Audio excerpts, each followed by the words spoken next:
March is such a fickle month. It is a seam between winter and spring, though seam suggests an even hem, and March is more like a rough line of stitches sewn by an unsteady hand, swinging wildly between January gusts and June greens. You don't know what you'll find until you step outside. Hey friends, how are you all? As we reach the end of March and approach April's doorsteps, I'm appreciating the unpredictable nature of early spring and everything it has to offer, from the trickling of rainfall and cloudy grey skies to the first bloom of the flowers and uplifting sunshine. March has proved itself to be consistently inconsistent, as with any other year in the UK. Creating a seasonal TBR is one of my favourite bookish things to do, and so I hope you enjoy this video and perhaps you'll find some books for your own spring TBR too.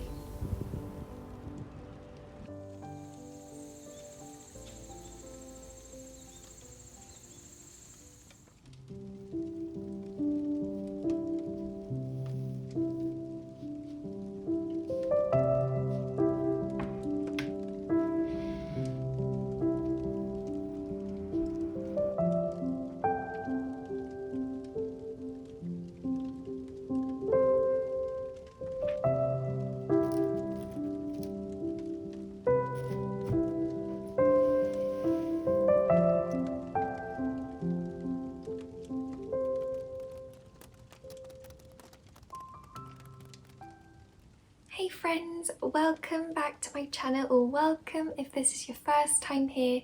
My name is Ahya and today I have a spring TBR video for you all. Last week's video was all about my spring and cottagecore book recommendations, and this week I'm really excited to share all the ones that I want to get to this season. I think my full TBR has about 30 plus books for spring this year, so I decided to narrow my selection down to my top 15 books that are the highest on my priority. So for this video I'll be splitting it into a couple of different sections. So the first section is all the books I'll be reading for different readathons, and then I'll be doing the books that I want to read physically that I own, and then I'm hoping to share a couple of books that aren't released yet but I can't wait to read this spring. I have with me my lemon balm and lemongrass tea, and this is my favourite tea to drink right now. It has the most wonderful soft and gentle aroma, so this is my tea of selection. If you're drinking tea as well, let me know what kind of tea you're drinking in the comments below.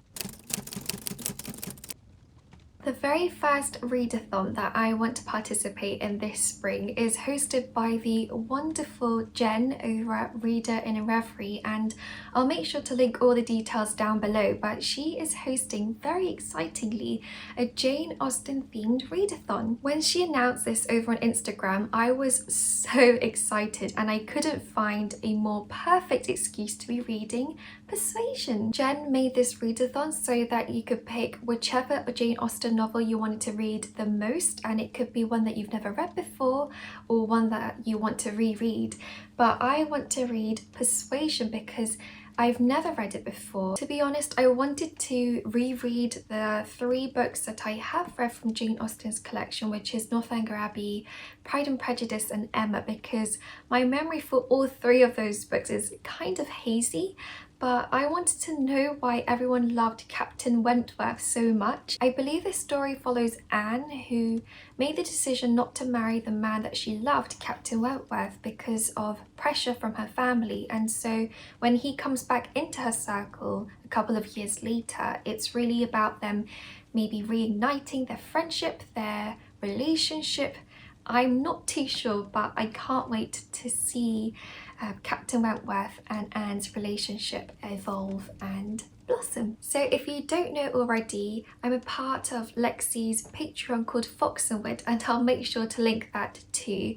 But Lexi hosts these incredible seasonal readathons, but she's also started to introduce these shorter, more like weekend style readathons, and this season she's going to be hosting the Tortured Readers Department Readathon with Gabby. Now, I'm not a Swiftie, but even I can't resist an album dedicated to poetry and inspired by the love for writing and storytelling, and so I was really excited when Lexi announced that she was going to be hosting this readathon. I'll attach it here, but Lexi provided a bingo board for us to play and get a bingo throughout the weekend. I decided to choose 3 prompts, and I'm choosing the Love of My Life prompt, Tortured Poets Department, and Walt Whitman. So the Love of My Life prompt is basically to read a romance novel, and I had so many options, but I decided to go with The Flower Farm by Rachel Lucas. This is book number 2 of the Applemore Bay series by Rachel Lucas, and I fell in love with The Winter Cottage, which was book 1 last year, and so I couldn't wait to start The Flower Farm. The Flower Farm follows one of the siblings that we meet in the first book, except she runs a wonderful flower business and that is thriving in the Highlands in Scotland. So I'm expecting some beautiful descriptions of flowers and like the smell of flowers and how beautiful the whole flower farm must look like, and of course a lovely romance in it. And based off the first book, the romance in that was incredible, so sweet and wholesome and clean, and so I can't wait to read the second book too. For the Tortured Poets Department prompt, the prompt is to read a poetry collection or poetry book, and so I have Thomas Hardy's Selected Poems by Thomas Hardy. I read Thomas Hardy's Under the Greenwood Tree earlier, just a couple of weeks ago, and that wasn't my favourite novel, but I have high hopes for his poetry collection because I know that he's writes some beautiful descriptions of nature and has a lovely way of lovely poetic way of talking about nature. This collection looks a lot thicker than it actually is because it has a really long introduction and timeline and all these different notes as well, so I'm hoping that I'll be able to complete this in the readathon. The third and final prompt that I picked was Walt Whitman, which is to read a book with nature on the cover, and I had so many different options for this prompt, but I decided to eventually go for What Katie Did by Susan Coolidge. All 3 books in this series have some beautiful covers, and so I'll pop them all here for you to see.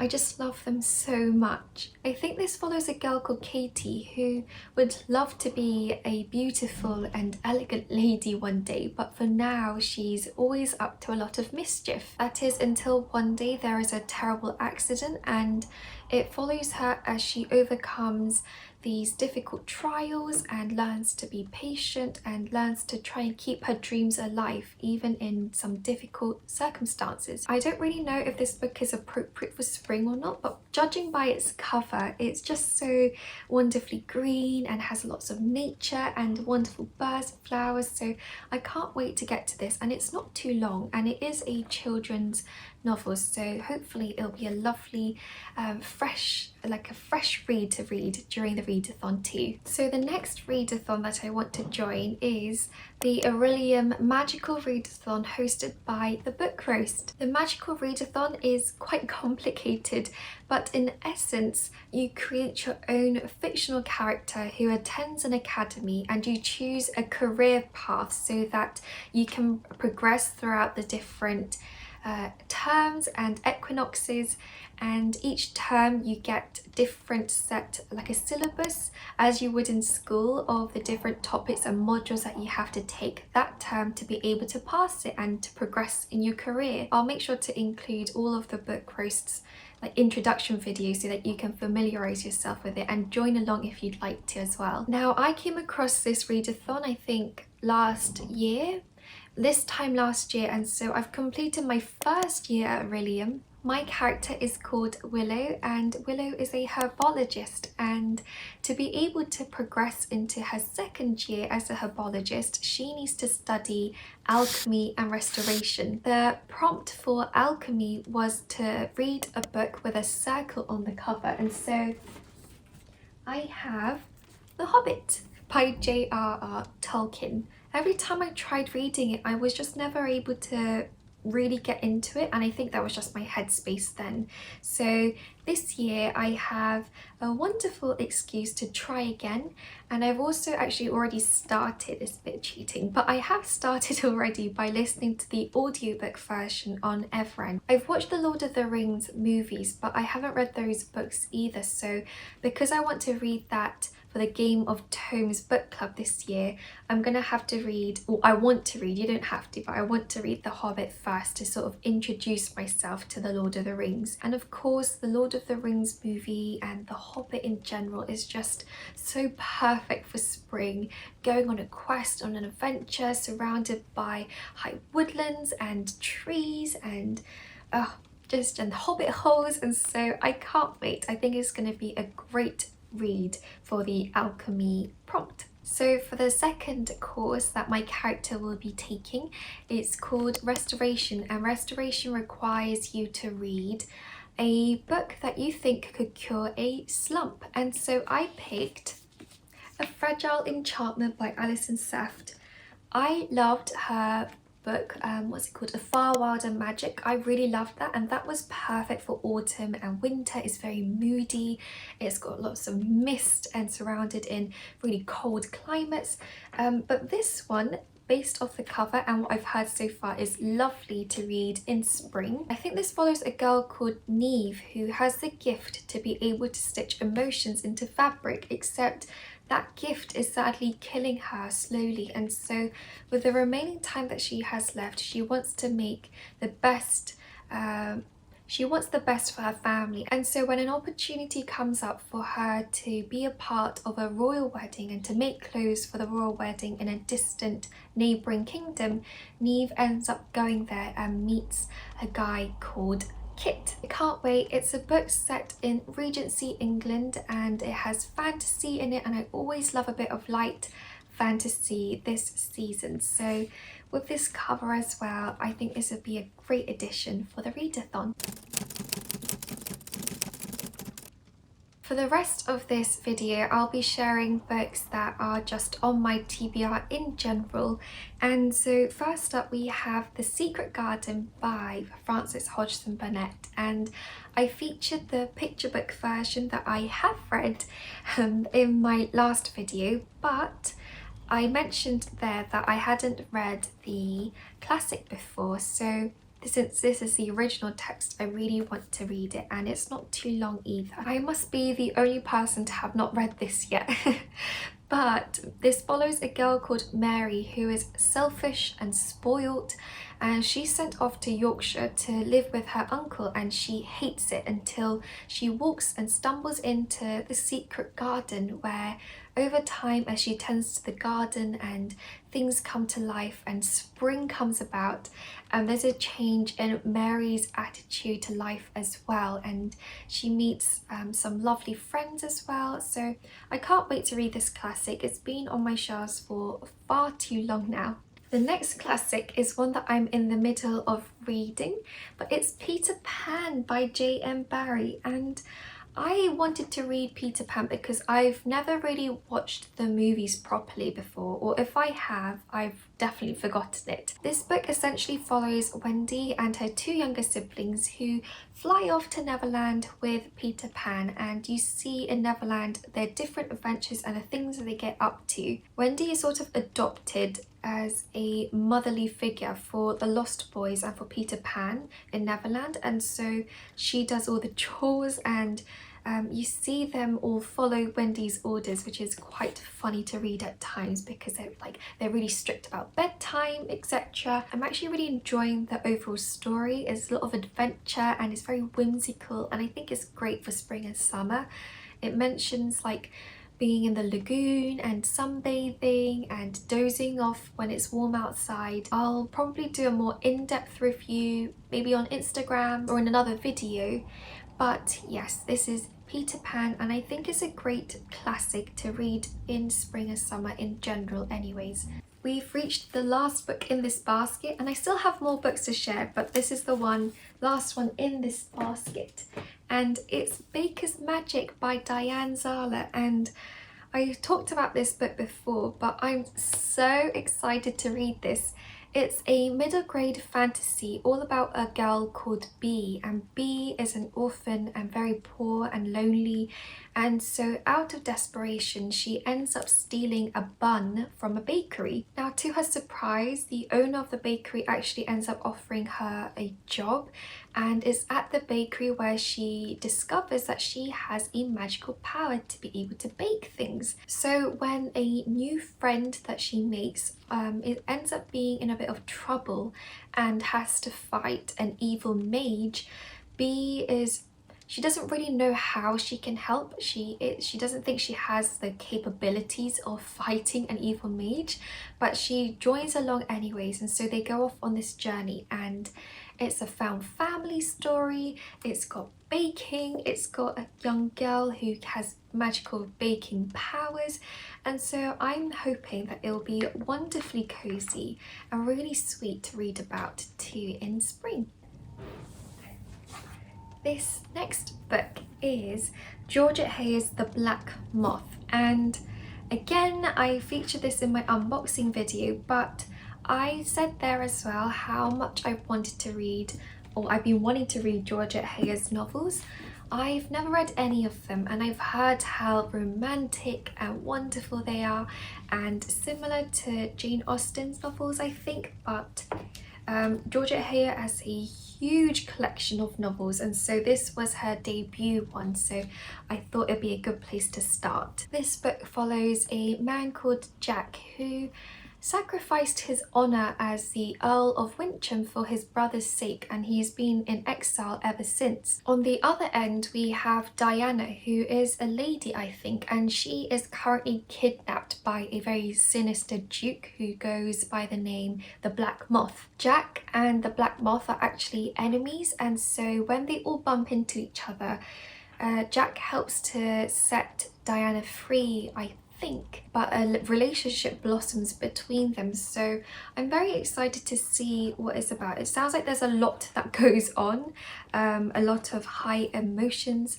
different stakes and stuff, so yes, and this cover is also so pretty. Now for April, as part of Foxenwood and Lexi's Patreon, we'll be reading The Unmaking of June Farrow by Adrian Young.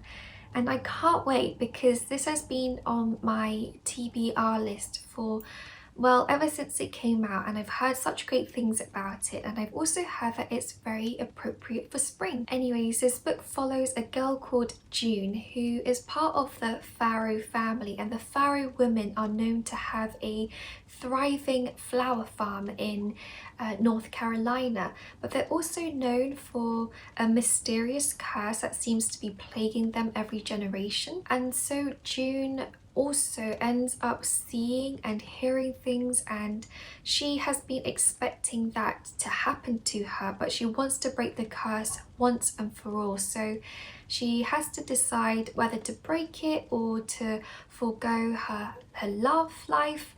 So I'm not really sure what happens from that point onwards, but the fact that they own a flower farm and that is set in a mountain town, a small mountain village, it makes me very excited to pick it up in April. You guys, I think this might be the one book that I'm the most excited to read this season, and it's called The Easy Life in Kamusari by Shion Miura, and it's translated from the Japanese by Juliet Winters Carpenter. I think true to Japanese novels, there'll be a little bit of fantasy, a bit of magical realism in there somewhere, but when I first came across this book, I was so captivated by the plot, and I hope you will be too. I haven't had anybody talking about this book, so I really hope it's a really great story, so when I read it I'll be able to recommend it to you all. But this book follows a boy called Yuki, and Yuki is just fresh out of secondary school or high school when his parents end up enrolling him into a forestry program in the mountains of Japan, and he is a city boy through and through. He can't imagine living in the forest, and so he's quite grumpy about the whole situation until when he arrives there he begins to be entranced by the smell of the huge cedar trees, and he learns how to fell trees in a way that is eco-friendly. He learns to plant saplings and learns the mythical and magical lore behind the mountain and the trees in the region. And on top of that, he might be falling in love. So it's really all about him embracing nature and embracing the beauty of slower paced life, and taking things and learning to take things a little bit easy, you know, not being so hard pressed as he was in the city. So I can't wait to read it. I think it'll be perfect to read this spring. The cover also has little cherry blossoms on it, so all in all, I can't wait. I'm so excited for this one, and I'm really going to have to buy it. Next up is another one I don't own yet, but it's a manga called Hakume and Bikochi, Tiny Little Life in the Woods, and it's by Takuto Kashiki and translated by Taylor Engel. If you're wondering why I keep looking over there, it's because I have my laptop with all the information, because I keep forgetting the names. But Hakume and Bikochi, they are two friends who are these little spirits, and they are very small, but they live very deep in the forest. And this manga series, I suppose, is like follows them on their daily adventures in the forest and in the woods. So I think it'll be very sweet and gentle and slow and filled with luscious descriptions and drawings of nature, not to mention how cute they look as well. It reminds me even a little bit of like Arrietty, you know, like carrying the umbrella leaf. So I am very excited for this too. Now this next book is one that isn't released yet, but I had to add it to my TBR straight away as soon as I spotted the cover, and then when I found out what it was about, I was like, this is perfect. But it's a middle grade mystery book called Olivetti, and it's by Ali Millington. Now this book is a bit of a fantasy novel as well, because it follows our main character, a typewriter called Olivetti. And Olivetti is unfortunately not really needed anymore by the Brindle family. The family have recently acquired a new computer to replace him, and so he's just gathering dust. The only person who seems to have any sort of interest in Olivetti is a 12-year-old boy called Ernest. Olivetti finds out that Ernest's mum has been missing, and so when he finds this out, he breaks a typewriterly code and ends up writing back to Ernest. And so it's a story of like how they go on a mystery, a bit of an adventure to find Beatrice. And this cover as well just seems so wonderful for spring with its flowers and the typewriter, and I really have high hopes for this one. Last but not least, we have another book that is not yet published but hopefully will come out in July, called The Spell Shop, and it's by Sarah Beth Durst. Guys, I can't wait for this book to come out. I literally am so excited. I can't wait. It's like supposed to be a fantastic novel for people who love cottagecore and cozy fantasy, so hopefully this one will be a lovely one for me to recommend in the future if it's all good. This book follows a girl called Keela who isn't the best at interacting with people, but she hasn't had to do much of that anyways because she's been working in a huge library as a librarian, and she has a sentient spider plant called Kaz to help her. Sadly, because of a revolution in the town that she's working in, the library is put to flames, and so she decides to go back to her hometown. Unfortunately for Keela, she arrives home to find that her hometown is also in a similar state of disarray, on top of the fact that she comes face to face with a very brand new neighbour who she has never met before, and he is very handsome. I forgot to mention that Keela actually organise the spell books in the library as her previous job. So when she moves back to her hometown, she wants a fresh start. She opens up a brand new spell shop for herself where she sells spell books to customers. It's been marketed as a cozy cottagecore fantasy, so we'll see how it goes.